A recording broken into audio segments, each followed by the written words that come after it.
I was surviving. I wasn't living. And I spent most of my life surviving, not living, until recently. So back in 2019, living in my dad's basement, I remember sitting by my dad downstairs and him being so concerned for me and him saying, Monica, what are you going to do? You don't have a degree?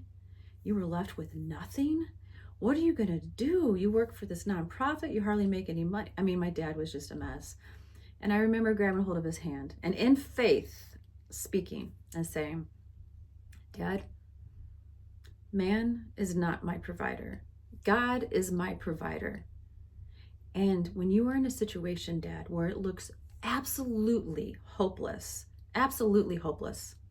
I mean, you have no answers, but you decide to trust God in faith, the miraculous can happen. So I can't wait to see what God's going to do, because he's going to have to do something here, because I don't know what I'm going to do in the natural. I don't know. I'm not sure, but I'm excited to see what God's going to do.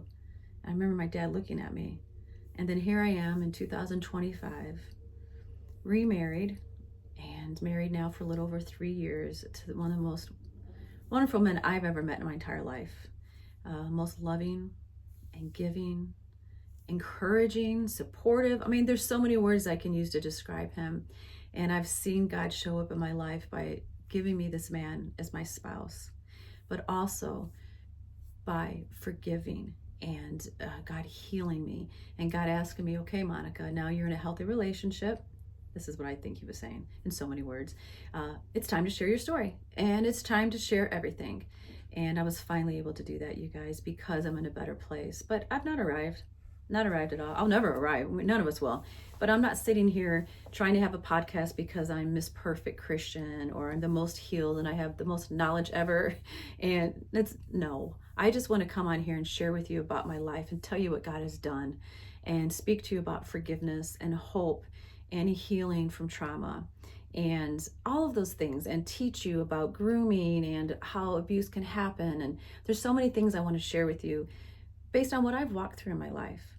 And if I reach one person with my story, then it's worth it. It's worth it to come on here and to be judged or to be criticized or all these things. I'm just hopping on here, you guys. I have no professional training. I'm sitting in my house with my phone, videoing these videos for you on social media, on YouTube, because I pray that my story reaches one person and teaches you a little bit about the process of maybe grooming, like I said, or abuse, or also talk about forgiving and hope and healing.